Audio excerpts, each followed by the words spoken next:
So, good evening from a very foggy London, and welcome to another Zoom meeting with Harif. If you don't know us, Harif is a charity run by a small group of volunteers. Our mission is to raise awareness of the history, culture, and heritage of Jews from the Middle East and North Africa. We have a website, www.harif.org. To get login details for our Zoom events, you need to be subscribed to our mailing list if you're not already there. And we have a sister website or blog called Point of No Return, which is updated every day. And this keeps you informed about the news, and you can access it by clicking on news on the Harif website, which is, of course, www.harif.org.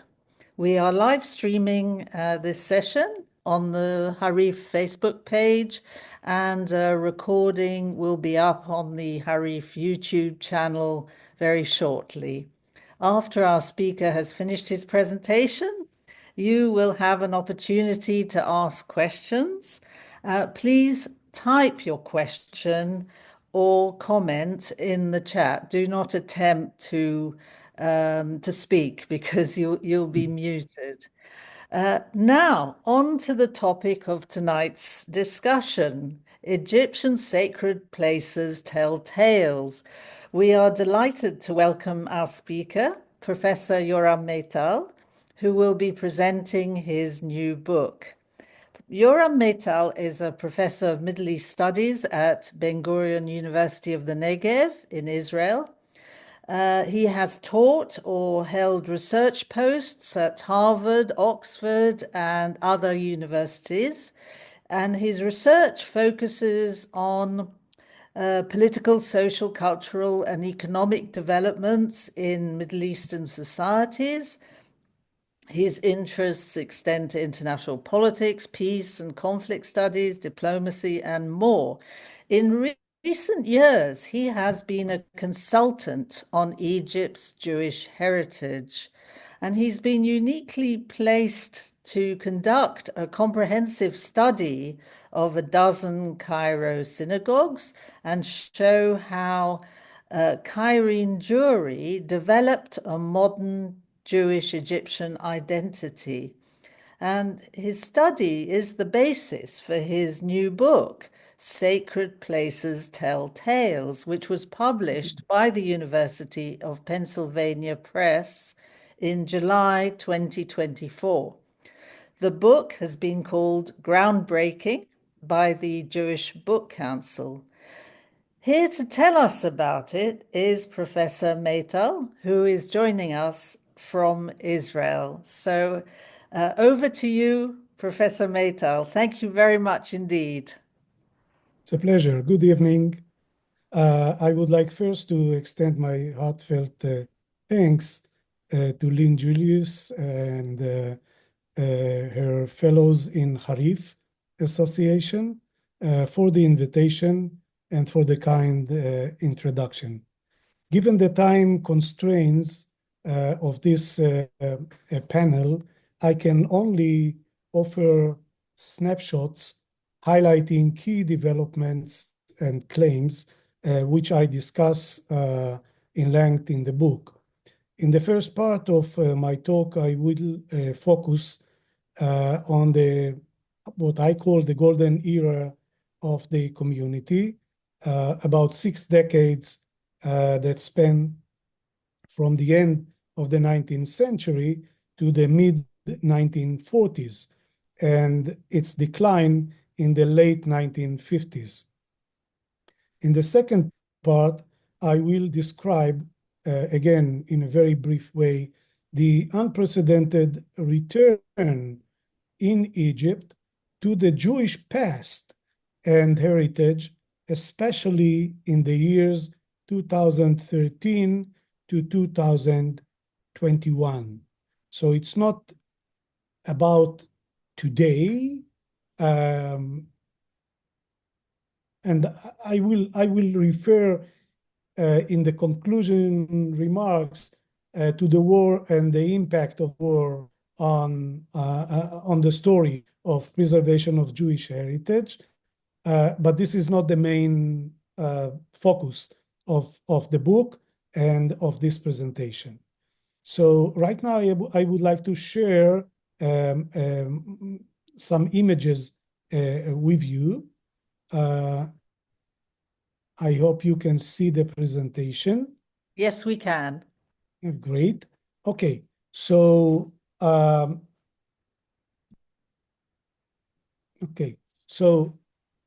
in general, some historical background to the story. I would like to open by saying that for Egyptians, not for Jews alone or other minorities, but for Egyptians, most of the 20th century was an era of constant transformation. During this period, new norms, values, occupational frameworks, and interests were introduced in all aspects of Egyptian life. These developments were especially notable in the large cities of Egypt, and it was characterized by waves of immigrants to Egypt from Europe, mainly Central and Eastern Europe, the Middle East, all the countries in the Middle East, and North Africa.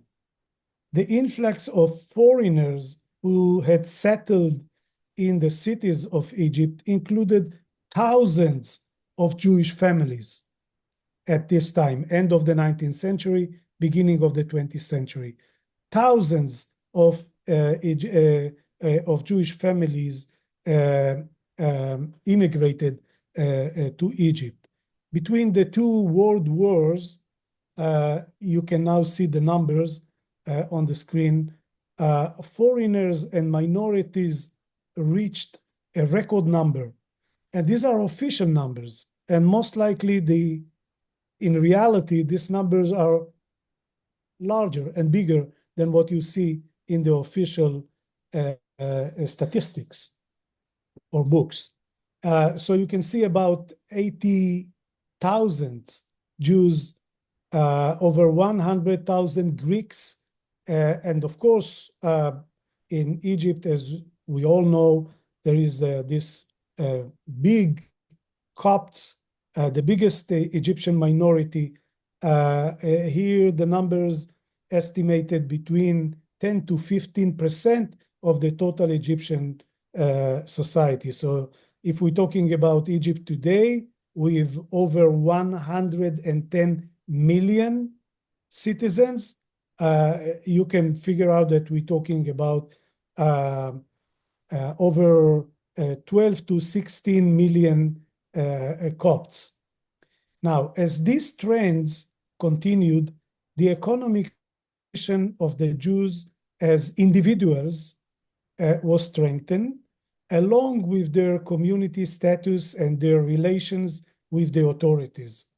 The community enjoyed relatively security and stability, and most of its members also enjoyed a higher standard of living. In short, the Jews were an integral part of local society and were influenced in the very same ways by the economic, cultural, and national developments experienced by the Egyptian society. The Jewish community was very heterogeneous, and this is important to mention here. It includes three major subgroups: the Sephardim, Ashkenazim, and Karaites.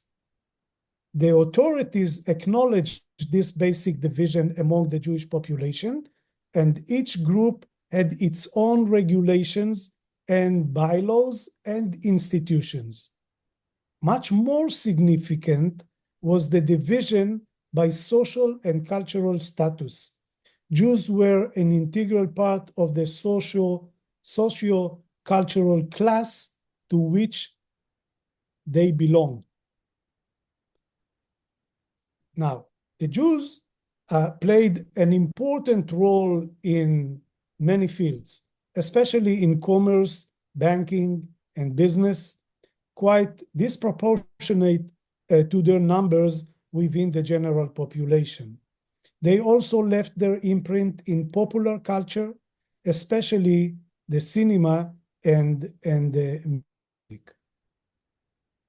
The elegant synagogues, you can see on the screen some of them, that were built in Cairo and Alexandria had many details which may reflect the strong economic position of the worshippers and also the social and cultural traits which they assumed. This situation has started to be changed from the end of World War II.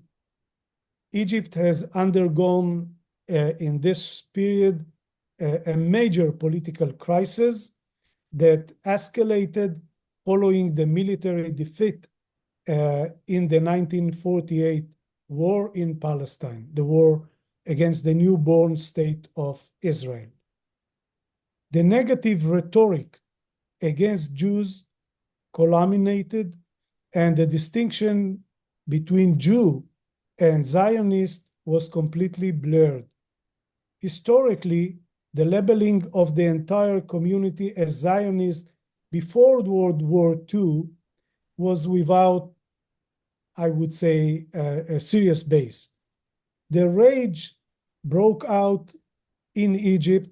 The rage of this political crisis broke out in 1952.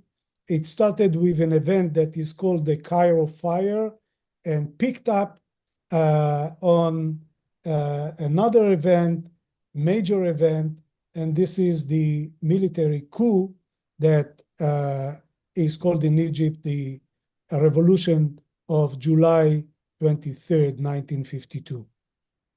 Now, the coming to power of the military regime has had dramatic consequences for hundreds of thousands of foreigners and ethno-religious minorities. Its impact on the Jewish community has been particularly dramatic. The revolutionary experience included laws and regulations aimed at increasing what they called native Egyptians' share of the economy, trade, and industry at the expense of the dominance of foreigners and local minorities. The policy was set under the slogan of Al-Tamsir, which is, in a free translation, Egyptianization, and it reached its climax in the early 1960s.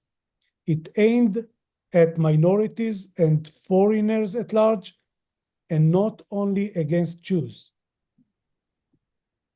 Alongside the measures taken by the regime, which have affected minority communities, the life of the Egyptian Jews was badly affected in the years 1954-1961, started by the Operation Susanna, known in Hebrew more like the Esek Abish, in which that happened in 54. But to my mind, the turning point was the Suez War and the ambitious reforms in many different areas. The most influential was the adoption of the Arab socialism policy late in 1961. Now, implementing this nationalistic policy dealt a fatal blow to the private sector in Egypt. The massive arrest of Jews and the confiscation of private property accelerated the notion that there is no future in Egypt. In consequence, tens of thousands of Jewish, Italian, and Greek families left the country. Now I have to move fast to the next chapter in the history of this community, and this is the 1967 war, the June, the war of the Six-Day War. The 1967 war worsened the situation of the thousands of Jews who remained in Egypt, with the arrest and torture of hundreds of innocent Jews. Still, hundreds of Jewish families decided to stay, among them patriotic Egyptians who defined Egypt as their homeland. The next 5 decades, from the early 1970s to the 2010s, were characterized by the dwindling of the Jewish population. Most of the synagogues and community property were sold, some were illegally seized, and the remaining were visibly abandoned and neglected. Young Egyptian generations were not even aware of the historical existence of Jews in Egypt. Now, as time runs fast, I would like to underscore the shift that has unfolded over the past 2 decades. Despite the fact that only a few Jews remain in Egypt, there has been a noticeable surge in public discourse and popular culture's interest in the past and heritage of local Jewish community. The primary question to my mind are, why now? What are the reasons behind the recent surge, or this surge in positive attitude toward the Jewish past, particularly the preservation of synagogues? Why now? Another question is, in which domains has this revised depiction of the Jewish past become apparent? Another question, how are initiatives to renovate synagogues or cemeteries is received by different Egyptian parties? There are many other questions, but my main argument concerning the question of the why now is that the increasing focus on the heritage of the Jewish community is deeply connected with the political debates in the last 10 or 12 years concerning the desired governance, cultural and social identities, and the aspirations of some sectors to promote political pluralism, especially toward local minority groups. For a considerable time, silence over the minorities and their heritage was shaped by nationalistic narratives that distorted the past image of Copts, Greeks, and Jews in Egypt. This narrative has faced significant challenges and is very slowly being modified, particularly following the 2011 civic uprising, commonly known or referred to in Egypt as the January 25 revolution. Now, I argue that public discussions about Egypt's minority history and heritage, whether of Jewish or Greek communities, are fundamentally discussions about Egyptian societal identity and the desired governing regime.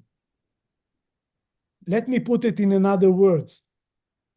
In this time, the years between 2011 to 2021, I noticed that Egyptians converse about the Jewish past or that of other minorities to support their view about the social and political situation in Egypt in the present. If you're following my line of thinking, they talking about the past of a specific minority group, in fact, to talk about the social and political situation in the present. Talk about the past to say something critically, in a very critical way, about the present. Regarding the question of where the shift of the Jewish past has been observed, I suggest that it is initially reflected in popular culture products. And this is very interesting. The popular cultural products, especially film and prose, and subsequently in the state rhetoric and policy. So if you follow in my line, it started like bottom up, and later on it was adopted by the more, by the state itself, by authorities. We do not have the time, but you can find in YouTube a lot of examples for this. Many Egyptians were exposed to revisionist narrative about the Jewish past through the two-part documentary called in Arabic An Yahud Misr, about the Jews of Egypt, by Amir Ramses in the years 2013-2014. You can see this on the screen on the left side. Millions watched the revisionist representations through the TV Ramadan series called in Arabic Harat el-Yahud, the Jewish Quarter. You see this on the screen on the bottom on the right side. And this is just episode 1 of this, 32 episodes if I'm not wrong, but episode 1 is being translated with English subtitles. So you can, if you cannot follow the Arabic, you can definitely watch this revisionism with English subtitles, the first episode. Revisionist narratives on the history of the local Jewish community were also reflected in fiction and non-fiction publications by Egyptian writers. I'm not talking only about Jewish writers, but Egyptian writers offering a different, more challenging historical narrative on the local Jewish community. A compelling example is represented by Kamal Rouhayem. You can see him here now. Kamal Rouhayem in a trilogy centered on the life of Galal and his quest to discover his identity in Egypt during the second half of the 20th century. You can, if you have the time, you can see part of quotes that I took from an interview originally published by Al-Ahram in Arabic, translated here, the words of, the very telling words of this novelist about why he decided to write this trilogy about the Jewish past. Very, very interesting statement. Another expression or major expression of the shift was manifested in the Jewish community and the Egyptian authority impressive projects for preservation of Jewish sites, including cemeteries, libraries, and especially the restoration of synagogues. I will show you now a couple of slides about this work. Here you can see the work supervised by Atra Kadisha from London and Jerusalem in cleaning of the Basatin old cemetery in Cairo. This is one of the oldest Jewish cemeteries, or part of what was a huge cemetery that is in a project of cleaning and taking out tons of garbage from this cemetery. Here you can see the renovation of a Karaite plot in Cairo. You can see on the top of the left side the before, and in the bottom the after, and the work on the entrance, both in Arabic and Hebrew. A very beautiful preservation, and this work has been operated by the Drop of Milk Association. It's an Egyptian association which was reactivated by the Jewish community in Cairo in the year 2015. You see, everything is after 2011. Now, interesting maybe to point very briefly about this association, the Drop of Milk Association, is that over 95% of the volunteers are Egyptians who see their engagement with the Jewish heritage as an expression of a patriotic stance. And this I took from many interviews with these volunteers. In fact, they recast the heritage of the local Jewish community as an Egyptian story of past and present. Now, how is all this perceived by Egyptians? This is very intricate question. Now, the picture is much more complex, as the debate over the Jewish past is also deeply rooted in the intra-Egyptian political struggle. Since the beginning of his term, President Abdel Fattah al-Sisi has made clear his commitment to complete equality between Egyptian citizens, regardless of religion, ethnicity, and gender. It was an intentional decision aimed at separating his rule from the Muslim Brotherhood that ruled Egypt until July 2013, when it was toppled by a military coup led by the same Abdel Fattah al-Sisi. In a well-attended international conference in Sharm el-Sheikh, November 4, 2018, this is what the president say. This is just a quote. You can read it on the screen. If there are other religions in Egypt, we will build temples for them. He meant mainly the Copts. But he also added, if there are Jews, we will build synagogues for them. We will do so since the citizen is entitled to practice his religious rituals as he wishes. This is not a matter to interfere with, end of quote. And this is very remarkable and very unprecedented statement by the head of the Egyptian state. In fact, even not President Sadat offered this kind of statement after signing a peace treaty with Israel.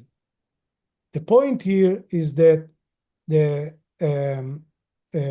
regime's attitude underwent comprehensive scrutiny on local and social media platforms, generating diverse responses. Now, just to make it in a very artificially and brief way, there is a political line that is drawn between the opponents. In general, the supporters of preserving Jewish heritage support the current regime or find it a reasonable compromise. On the opposite side stand the fierce opponents of President Sisi and his regime, a variety of political groups, including followers of political Islam and leftists from different groups. Now, the controversy surrounding just one example is the restoration of the Eliyahu Hanavi synagogue in Alexandria in the year 2020. You can see here the synagogue on the right, on the bottom of the right, you see a picture from 2020, the inauguration of the renovation. Now, the regime supporters backed funding the synagogue extensive restoration, while the opposition criticized allocating a huge sum of money for this project. And of course, you see that the media coverage shows how preserving Jewish heritage has become a political battleground in Egypt. And this is just one example. And one final point.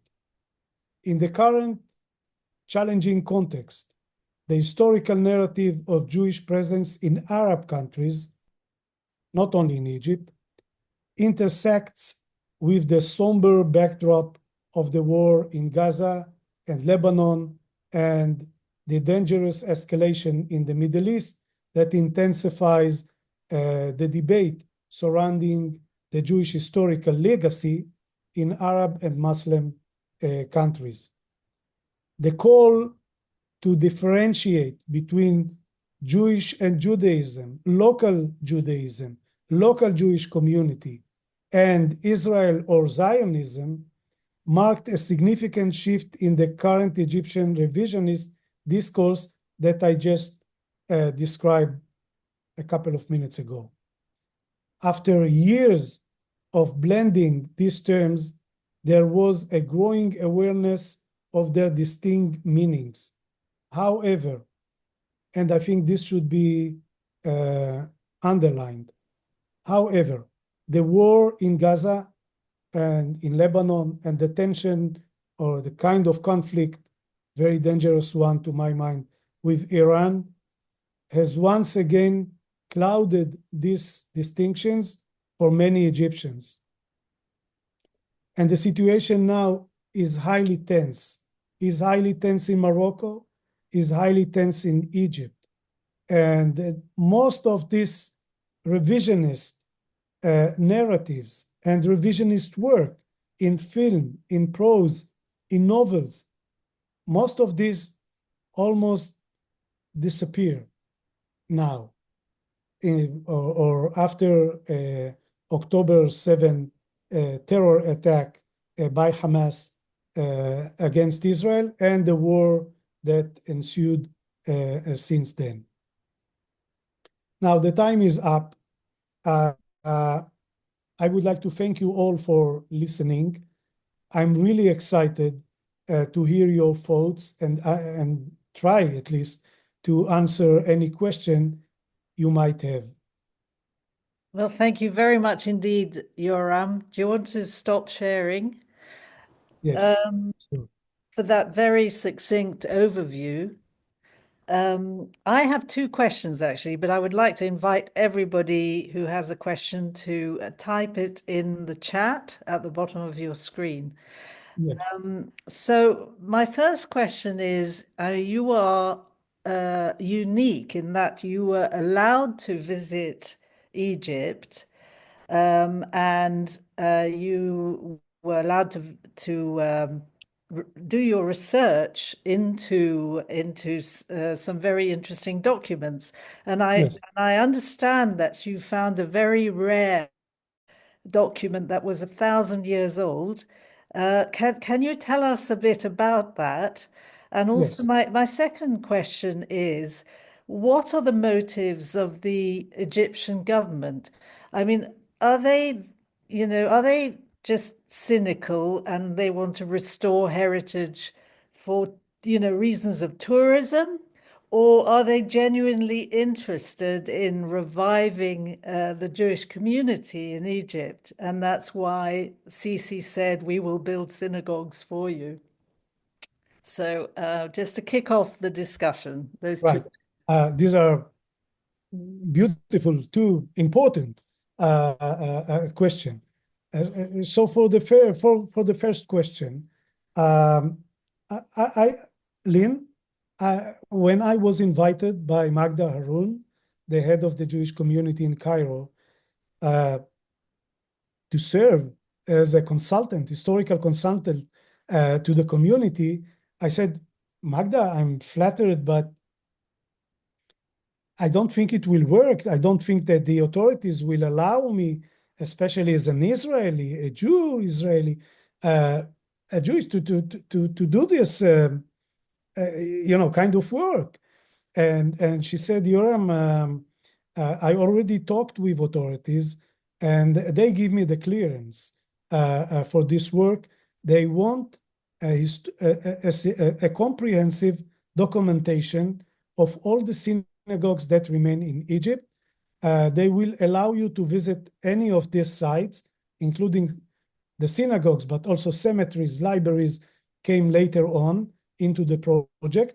And this is something that really not only amazed me, Lynn, but I felt like, somewhere up there, the sky was open for me, and someone saying, hey, Yoram, you have now this window opportunity to document, in fact, the very last minutes of Jewish life in Egypt.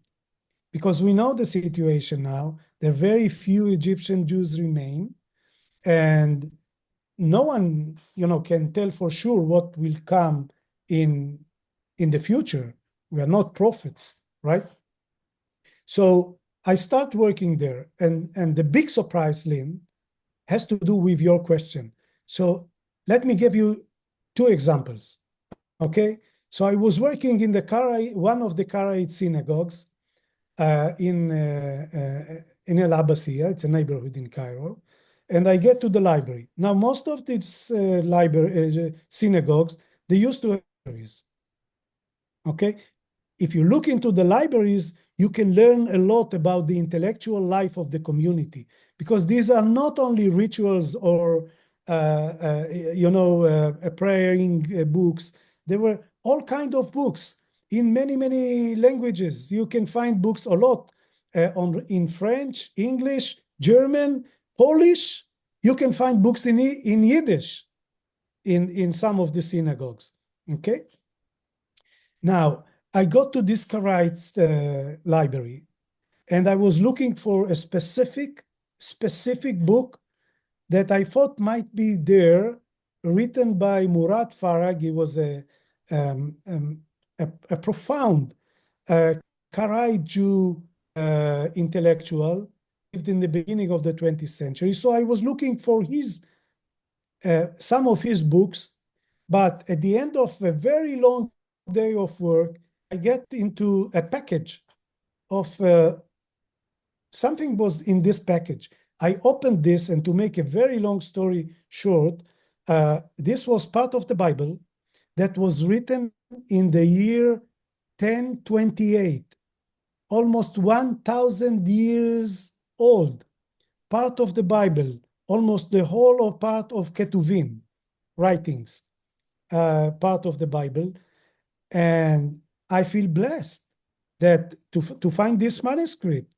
And I published an academic article about this. You can easily find it if you do the Google. So this is one story. And then I get to the Ashkenazi synagogue in Cairo. Lynn, you would be surprised, but not far away from the main square of Cairo, the very heart of the Egyptian capital, there is a Jewish Ashkenazi synagogue still stands till now. Okay, so I get there, and I did all the documentation of the ark and the bima, the teva, all part of the synagogue, as I did for all the synagogue. And then I asked the keeper. There is a keeper in there, who lives in the synagogue compound, asked him, what do you have downstairs? And he said, this is the basement. It smells and it was closed for so many years and there is only garbage in there. I said, oh, garbage? I'm a historian. I make living from this kind of garbage. Take me there.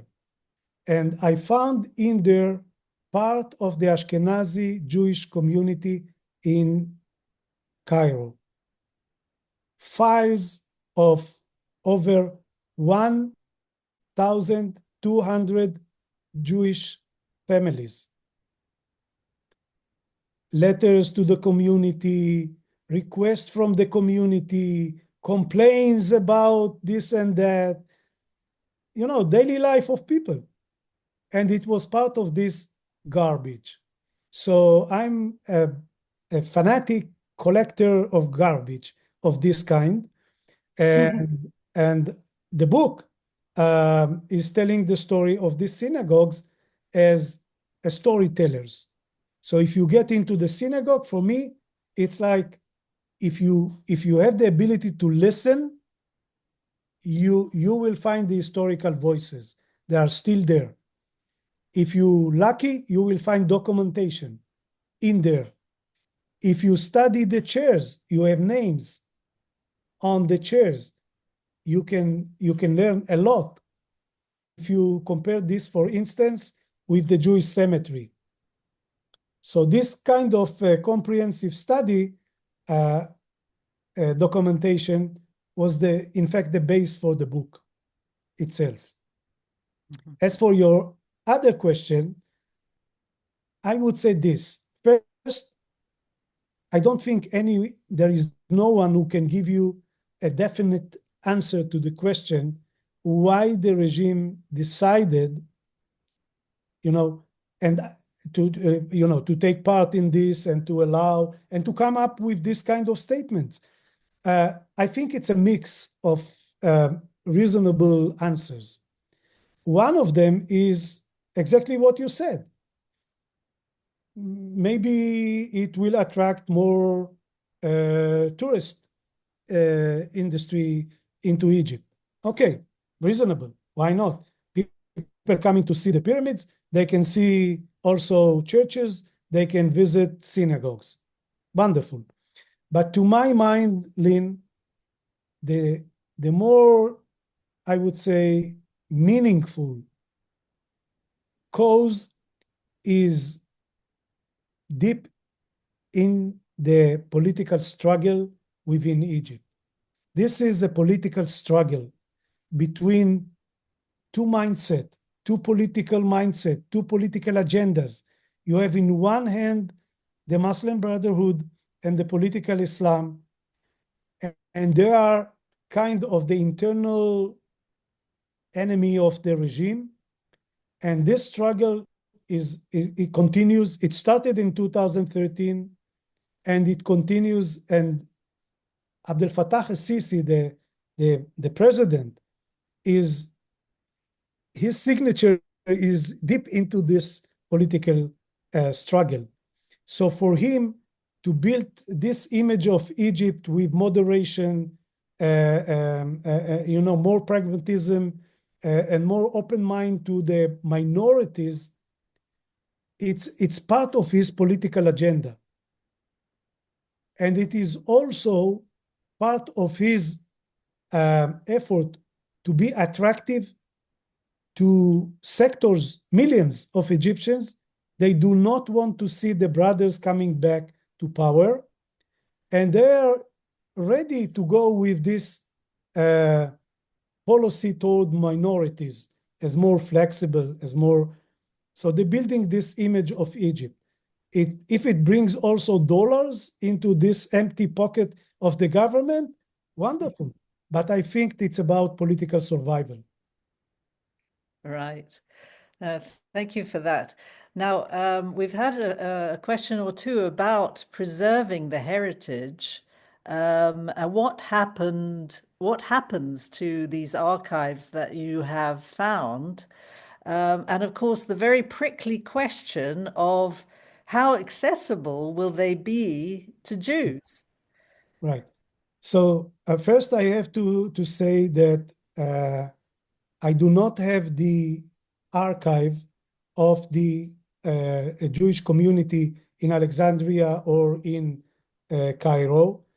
This archive had been ended by the local Jewish communities in both Alexandria and in Cairo to the Egyptian authorities under condition that they will make a copy and that the copy will be available to the community and through the community to, of course, others. Unfortunately, this has not been materialized yet. I do hope that it will come one day. I think that the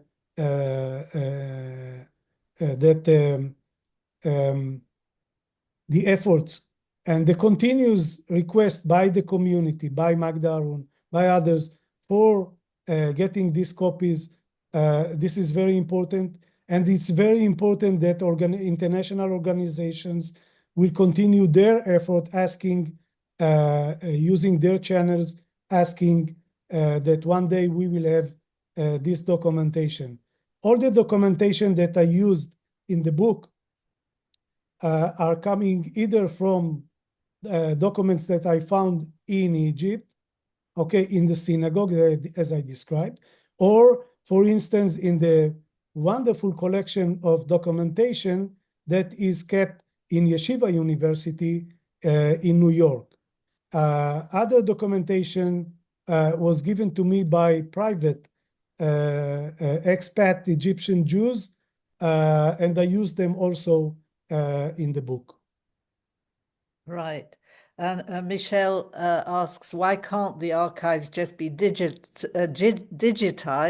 Well, of Right. course, that's a question that Nebi Daniel, for instance, who I see represented here, have been asking for, I think, a long time. They would love the communal records to be digitized, or Right. at least copies made available. But that doesn't seem to be happening, does it? It's not seeming, especially not in the current situation. I'm aware, of course, of the efforts by, and this is what I meant by international groups asking for this. I hope that one day they will be accessible, not only because this heritage is so important to me, but uh, but as an historian even, we need this. We need this for people who are still alive, or the second, the third, and fourth generations, but also for the historical records. I can assure you that the whole of the documentation that I found in Cairo and that I scanned, my intention is to upload them in the near future and to make them accessible to anyone who's interested in this history and the heritage. Well, that would be wonderful if you could do that. I hope so. I don't have yet the time and the resources, but this is up in my priority. Fantastic. There were several questions about the Karaites. Obviously, a lot of curiosity about them, and I'm very glad to see David Ovadia here, who's Oh, the wonderful. head of the Karaite community in the US. Uh, Yes, and we actually did have a couple of Harif sessions with David, and I remember he did go to Cairo for the restoration of the exactly. yeah, Yes, the Karaite section of the Basatine Cemetery. So so that's great. I think people don't realize how many different types of Jews were represented in exactly. Egypt, do they? I mean, a lot of people are not aware that there were Ashkenazim in Egypt. Absolutely.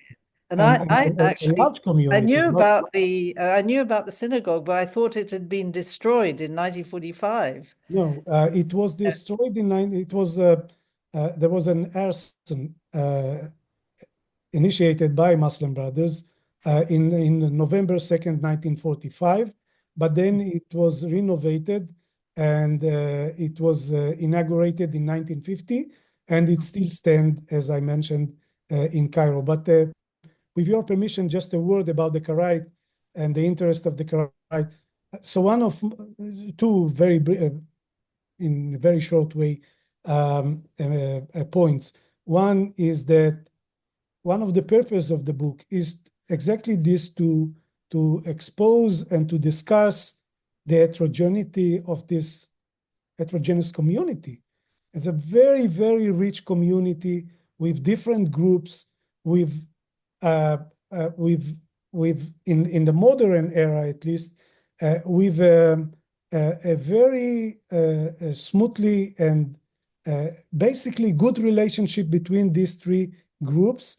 At the end of the 19th century, there were still tension between them. As you go into the 1920s, the 1930s, and after, you will see them getting close and working and cooperation between the communities. The second point is that I wrote an extensive chapter on the Karaite community, mainly because so much of the writing about the Egyptian Jewish community are not giving what I think not only the respect, but the weight and the importance of this historical community. This is a very historical and very important community.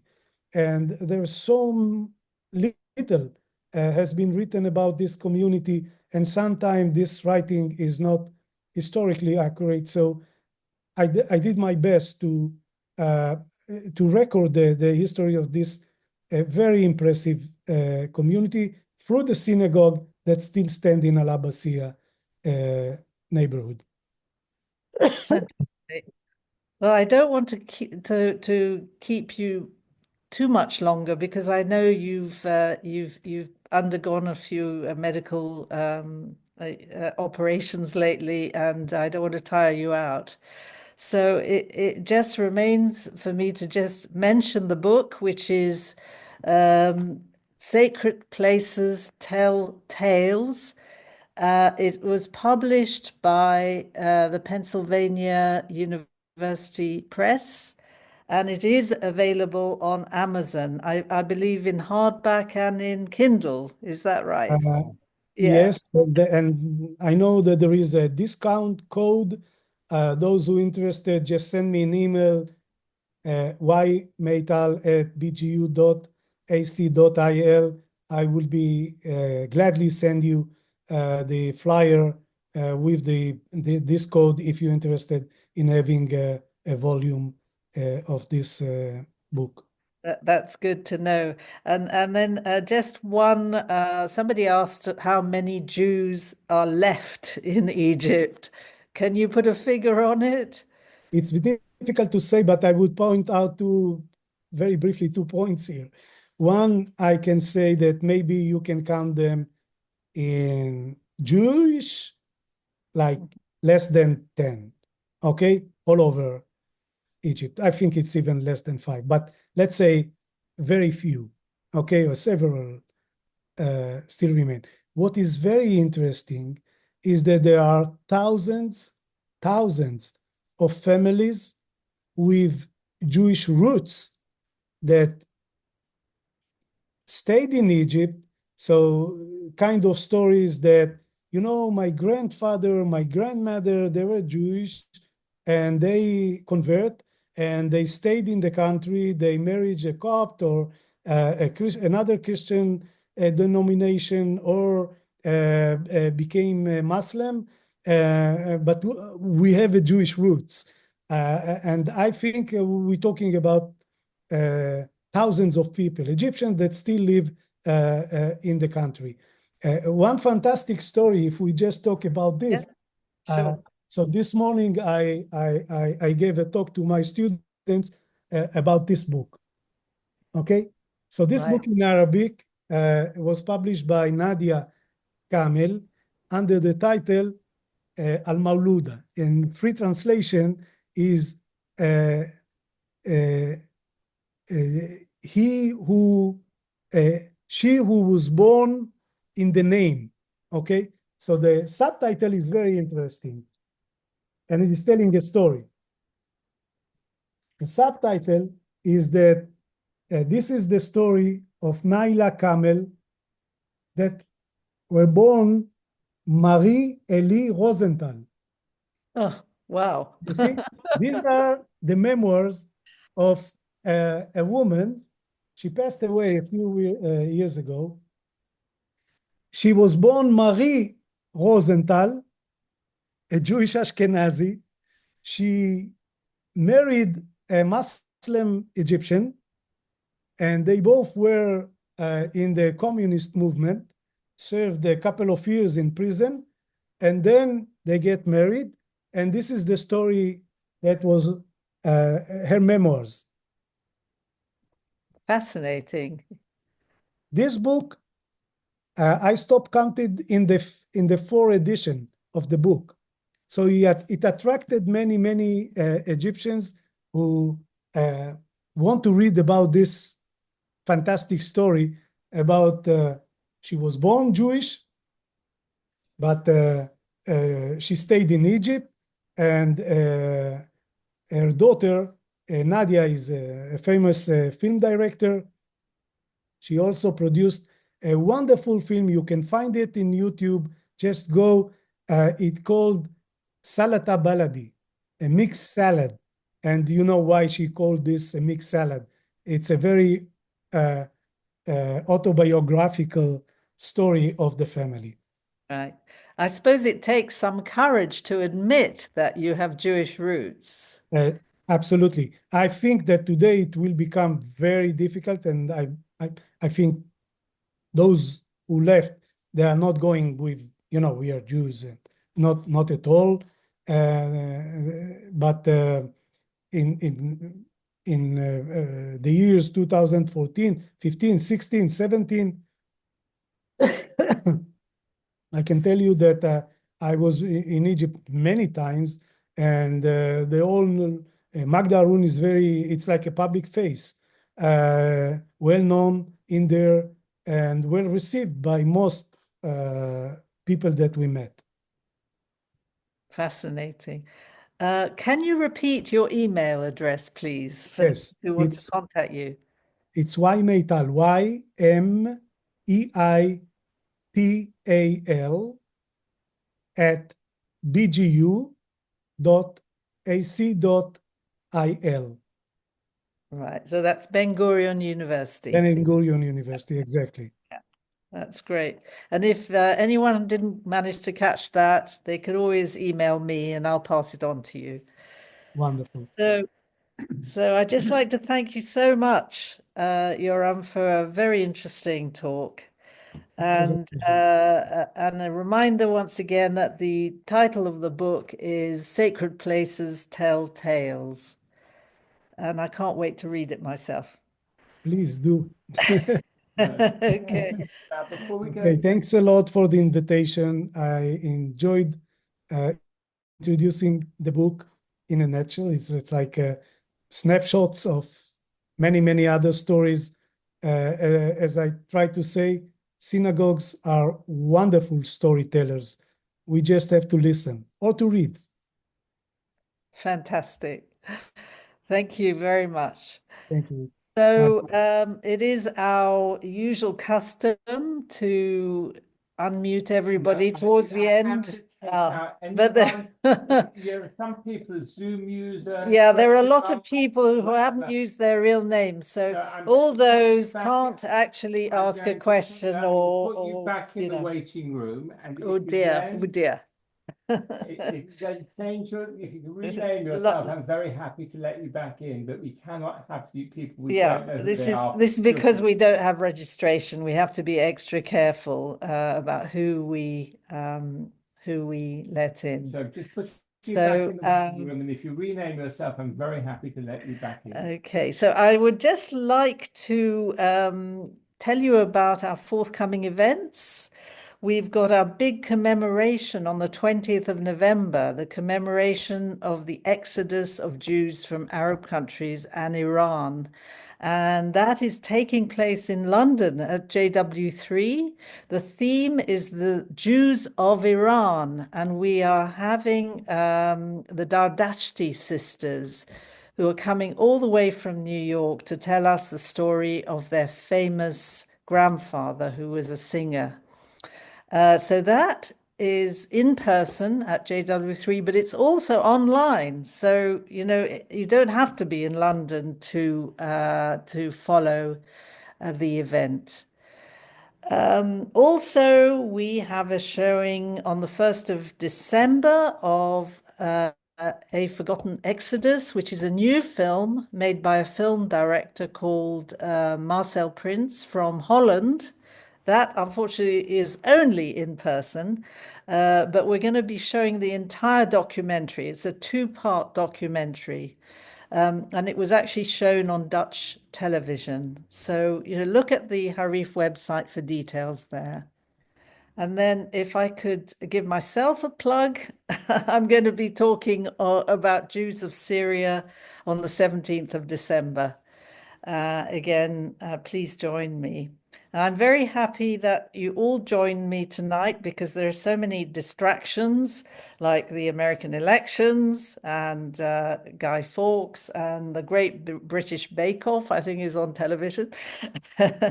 So thank you so much for joining me. Okay. Everyone is now unmuted. Everybody is now unmuted. So if there's anything you would like to say to Yoram, or anything you've thought of which you haven't yet expressed, please go ahead and do so in an orderly fashion. Hello, Lynn. Good evening. May I say something, ask something? Yes, Dory. This is Dory. I hope my name pops up. I usually have it registered. It does. It Obviously, does. otherwise I've been let in. Yoram, thank you so much. It was interesting. Unfortunately, I wrote in the chat, I missed the beginning because my engagement before was late, etc. I'll watch the recording, the first bit of the recording, which I hope goes up quite soon, Lynn. Yes, yes. So the question is, sorry, to go back to the synagogue construction that you mentioned, the renovation of the synagogues, I was fascinated by this because I'm trying to work out the point. You did discuss a little bit about that, but what is the point, for example, of restoring the Alexandria synagogue unless it's for as a museum, because somebody has to pay for maintenance, and who's going to do that? Now, I have actually been to Utley Street a long time ago in the late 80s, and it was an interesting experience. And I may just add that briefly before, you know, the question about why restore the synagogues really, what are they going to do with them? That's the point, is that I was there on a Friday evening, you know, on a Leil Shabbat from Israel, but I was there for work, and there was a minyan led, and they were singing, and there was one of the expats, Israelis and Americans, mostly from Israel or working in Cairo, were leading the service, and we got to the Litziat Mitzrayim, and the guy leading the service turned around and grinned at us, and we all grinned back. You see the joke? Yes, yes. Litziat Mitzrayim, there we are in Cairo. And yeah, Yetziat Mitzrayim, Passover. And one thing I must say also, if I may, we were on the first time I went to Egypt was many years before that, I think it was before that, with a family holiday. It was soon after a peace treaty was signed and things were sorted out with Sinai and so on. Anyway, we took a tour and we flew in with an Israeli group. And on the way back, my dad remarked, it took the Israelites 40 years to cross the Sinai, and it's taking us 40 minutes. Thank you. Very good. Anyway, about my question, what are they going to do with the synagogues when they're restored? And who will pay? Well, definitely they are not going to use them for praying. There is no, there is no minyan. Maybe in some of the holidays you have tourists, a minyan or praying in Cairo. But mainly some of them coming like tourists. Others are part of the diplomatic corps, especially the American corps. They used to have dozens of Jews in there, including some of the ambassadors themselves. Yeah. In Egypt. I can tell you that I had the, I don't know if it's not the honor, but I made the funeral when Magda's mother passed away. We wanted to bury her in Basatin, and I made the funeral, and most of the Jewish attendants were coming, doing minyan for us.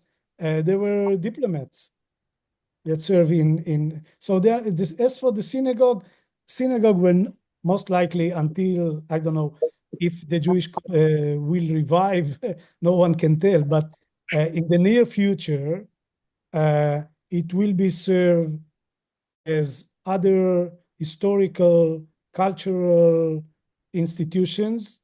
They will be represented as part of the Egyptian heritage, and it will correspond with this political agenda that I described in the second part of my talk. So it's kind of sending the message about Egypt is a tolerant state for minorities in the past, but also in the present time, for instance, for Copts. Now, this is kind of idealistic agenda, I would say. But if you ask me in person, any Jewish site that is being preserved, for me, it is important, and we should support it. Yes, but Alexandria, will it be a museum?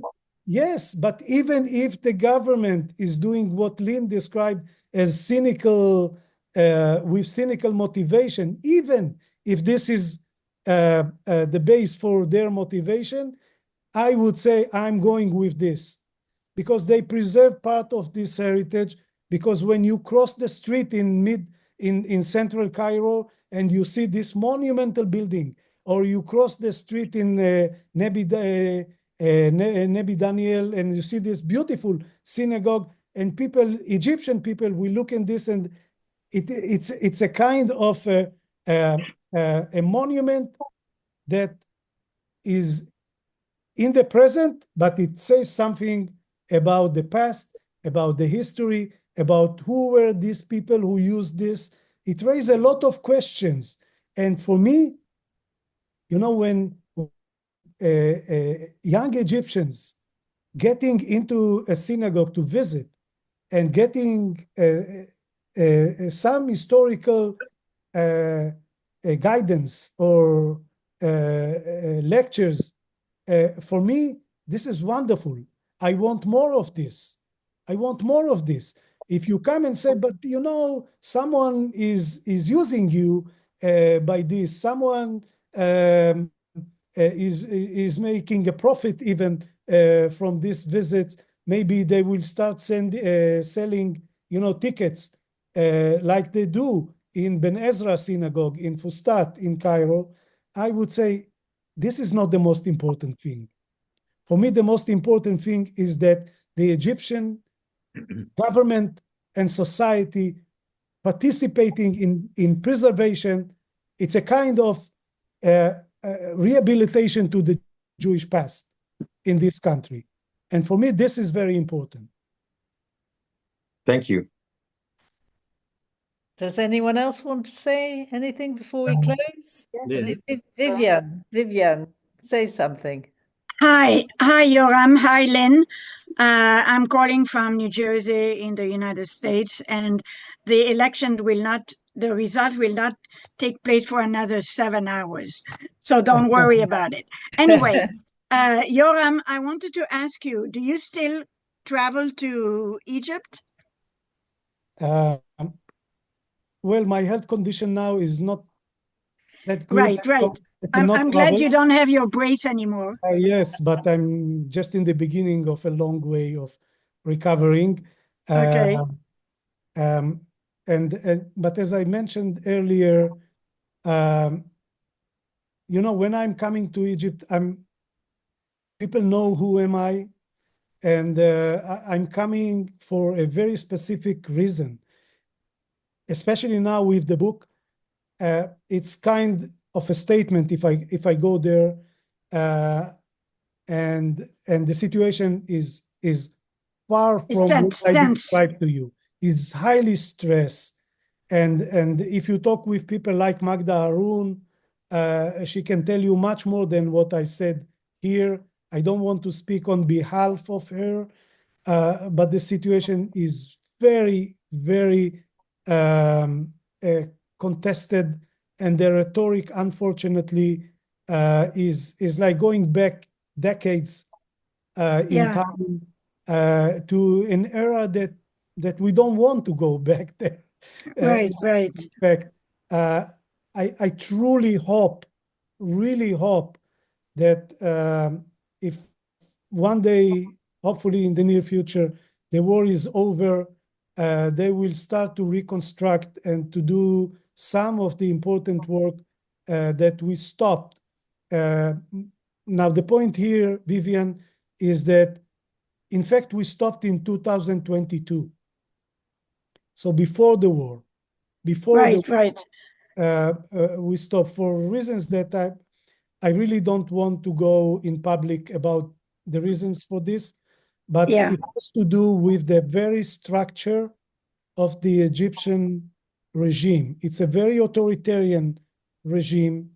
It takes time to understand how to work there and what is allowed and what is not. And this is not the right time to go now. And this is the reason why. And rock the boat. Yeah. You don't rock the boat. No, I don't want that. This is the reason why I went in 2022, 2023, not far from you, to the Institute for Advanced Studies in Princeton, New Jersey, and I stayed for the year to work on my study, and I didn't travel to Egypt at that time. Okay, thank you.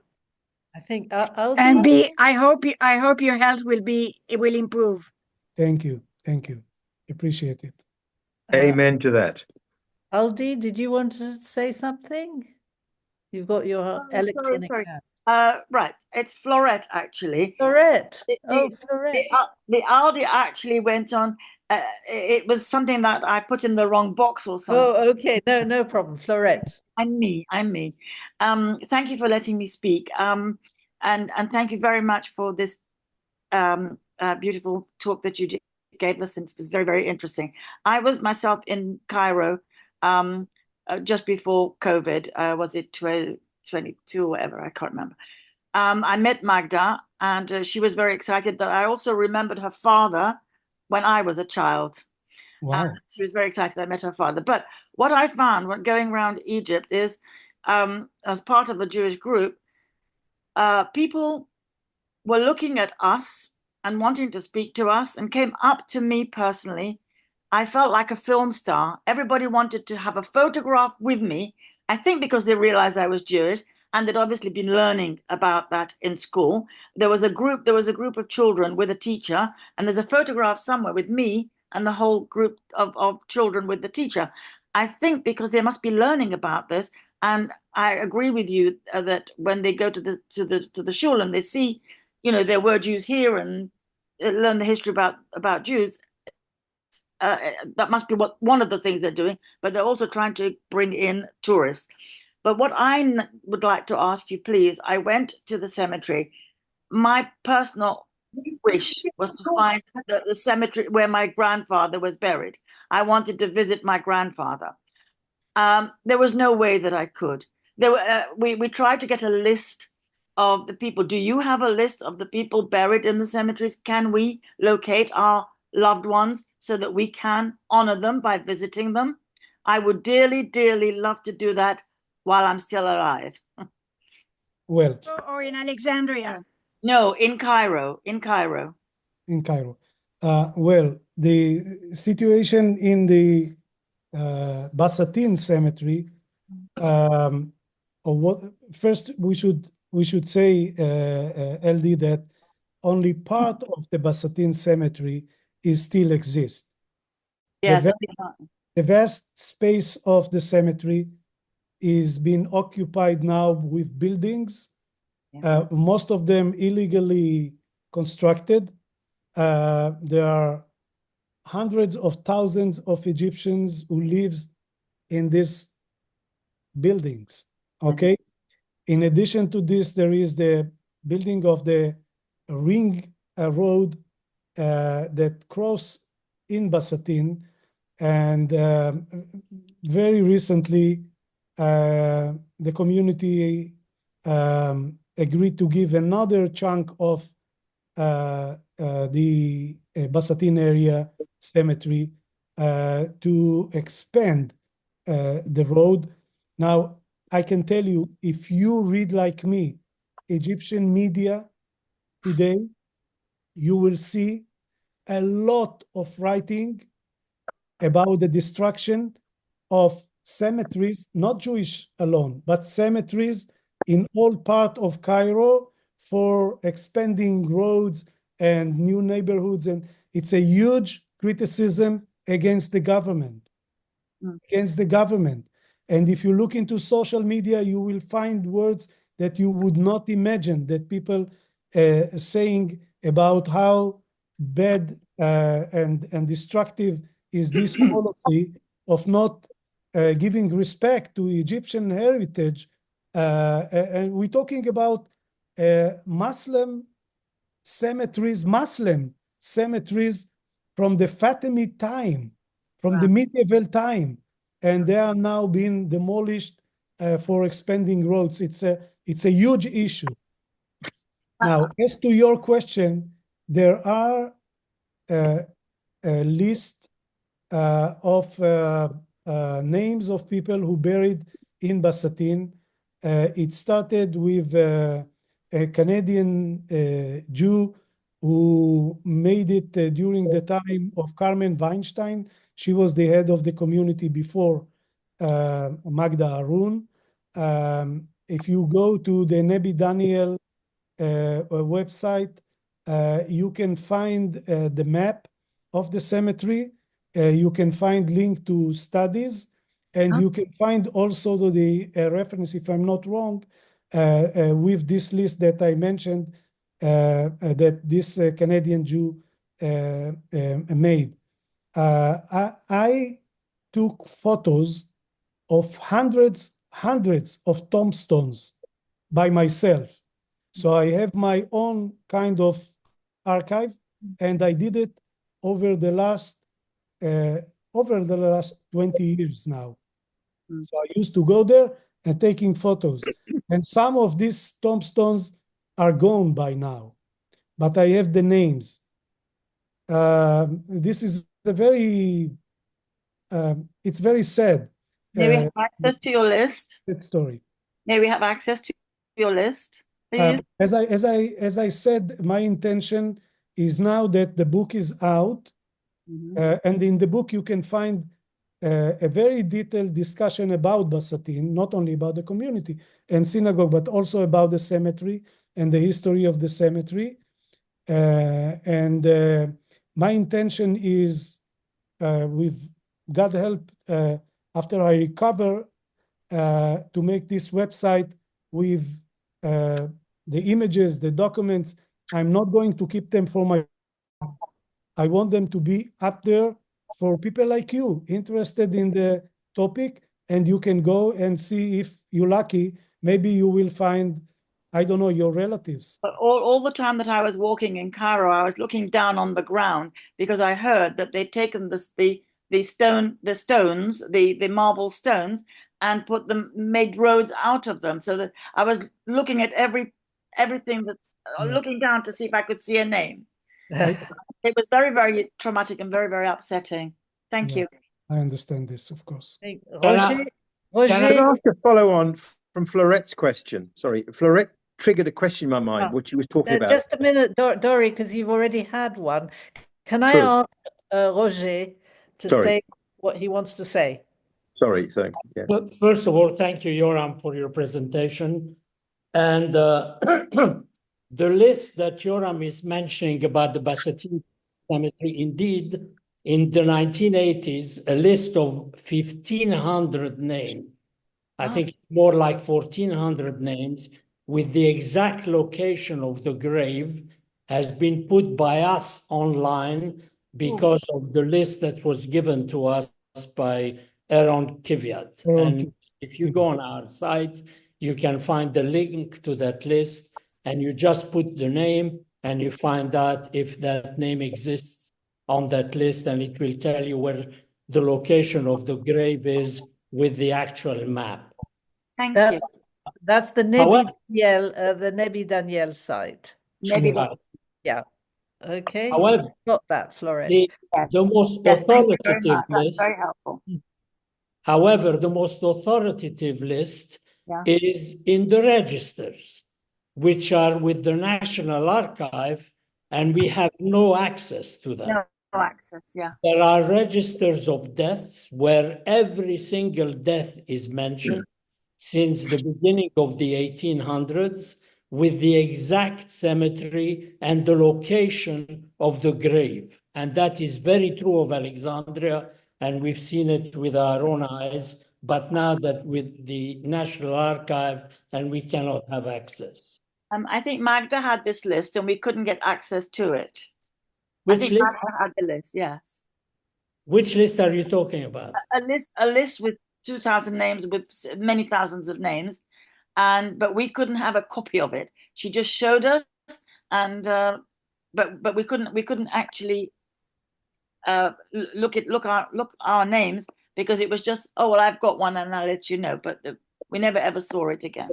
But we know that the archives are with the government, and we can't. That's right. The National Archives were taken away, and they are inaccessible. Apparently, they don't want people to claim against the country, but nobody wants to claim anything. We want to visit art. Yeah, sure. Anyway, we could go on discussing this for a very long time. I really don't want to keep Yoram much longer because of his health issues, and I think he's been wonderful to talk to us for such a long time. Thank you. Let's ask mine. Much. Very short question. Yeah. Sorry. May I? It's got to be really, really, really short.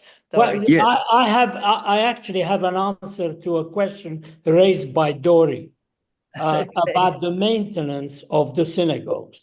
In Alexandria, the community, which still exists as an entity, has a number of real estates which they own with a lot of income. And there is something in excess of 1,200 full-time employees that look after synagogues and cemeteries in Alexandria.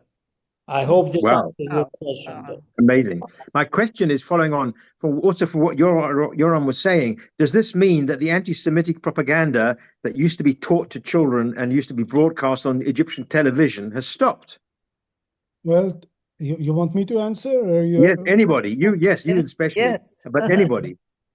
I don't know. I mean, maybe someone else would like to answer this. But if you want my opinion, yes, start with anyway.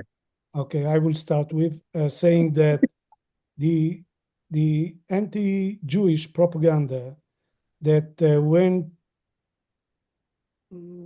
deep into the 1960s, the 1970s, and even the 1980s has been dwindled and reduced at the beginning of the 2000s. And after the 2011, and I'm following this very, I would say, intensively. Don't caller. Sorry? Yeah, go on.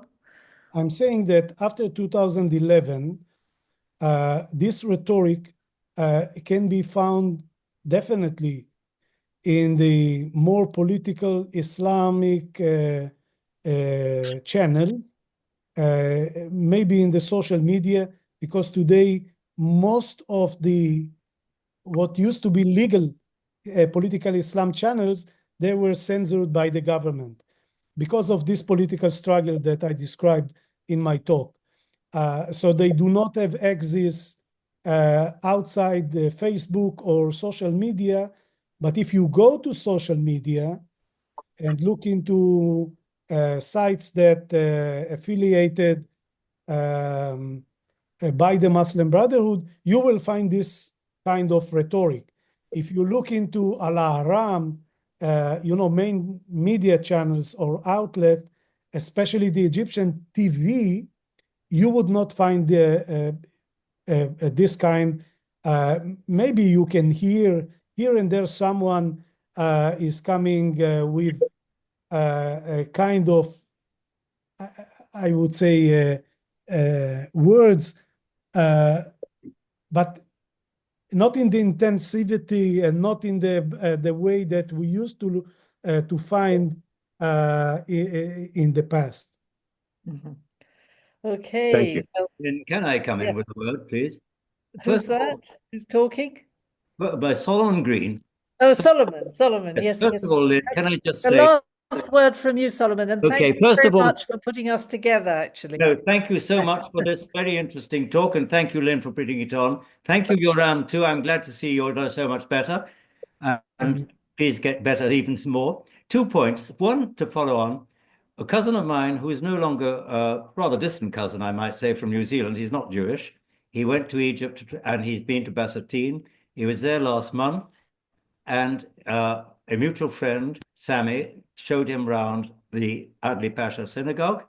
And the only other person being shown around was a first cousin of the President Sisi. So it shows that the Egyptians are very serious now about their thing. The second point is that what hasn't been mentioned is that I believe that our mutual friend Sammy has got a list, he told me, of the people who are buried in Basatine, and has been able, I think, to identify quite a few of the graves.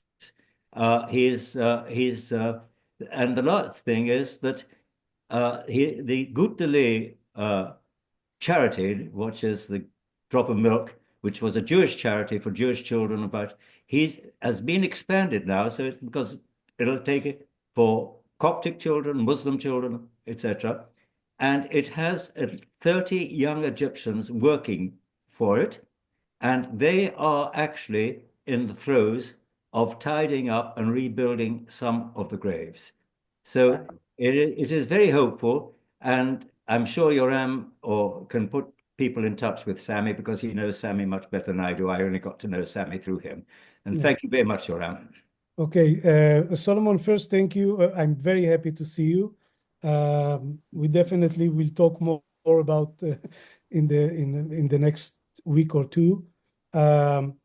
Just to a minor comment, those Egyptians who involved in the Drop of Milk Association, they are not workers, they are not employees, they all volunteers. Yes, and right. And this is very important to point out that they volunteer, they see their work as a patriotic Egyptian action. And this is very interesting. They know the sensitivities, they know how difficult it is, but they kept doing this, what you call work or volunteering, and helping or giving hands, not only in Basatine, but also in guiding groups who coming to visit synagogues. I can tell you that I by myself kind of educated most of them, and what today you hear and you listen to what these guides has to say about the community or about the synagogues is very much based historically. And we are not in the era that you could hear nonsense about what is Ben Ezra synagogue and what is the cemetery and what are Jews in general. These are wonderful people. They are Egyptians, and they doing a wonderful work for the preservation of the heritage. This is what makes me optimistic that this history and this heritage will not gone by the time. It will be preserved by Egyptians if they continue with this assumption that this is part of their history. Mhm. It's not belong only to us, Jewish people, some of us Egyptians origin. It is part of the country. It's part of Egypt. And they really like this story because if you, someone mentioned here, I think Dory mentioned it, that the textbooks. So if you read historical textbooks, Dory, Egyptian historical textbook, you have for many years a very common narrative. Egypt is a country that assimilated into her groups from all over the region and outside the region, and they become Egyptians. Okay, so this is a kind of a very idealistic way, but I am not surprised that young Egyptians came out with these films about the Jewish past, or that this kind of anti-Jewish rhetoric is not existed in mainstream media. It has some context here, and the context is Egyptian. Very good to Well, hear. Thank you. well, thank you so much. I think we have to wrap up now. Yes. But on that optimistic note, let's hope that Egyptian Jewish heritage is preserved, and that you know, that the Egyptians actually value it and value the Jewish contribution to history. So thank you once again, Yoram.